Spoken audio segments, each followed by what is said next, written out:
దాగుకున్న వారికి దేవుడు తెలియపరచుచున్న మాట, మారు మనస్సు పొందండి, దేవుని సన్నిధికి రండి.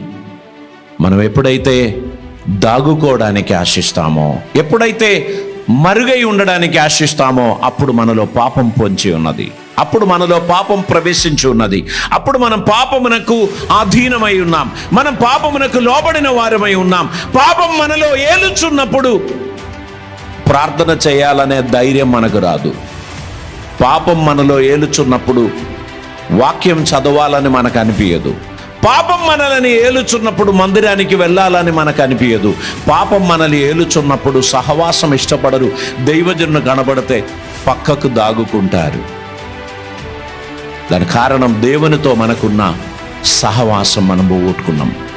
దేవునితో మనకున్న ఆ రిలేషన్షిప్ మనం పోగొట్టుకున్నాం. ఇప్పుడు ప్రభు మొదట మార్గం తిరిగి యథాస్థానపడడానికి మొదట మనకు మారు మనస్సు పొందండి అంటున్నారు. దేవుని చిత్తం నెరవేర్చడానికి పిలువబడినటువంటి మనం ఏదైనా ఒక స్థలంలో దేవునికి ఇష్టం లేని కార్యములో మనం ఇన్వాల్వ్ అవి ఉండే తిరిగి రావాలి. ఆయనతో మనం సమాధాన పడాల్సినటువంటి అవసరత ఉంది. దేవునికి స్తోత్రం.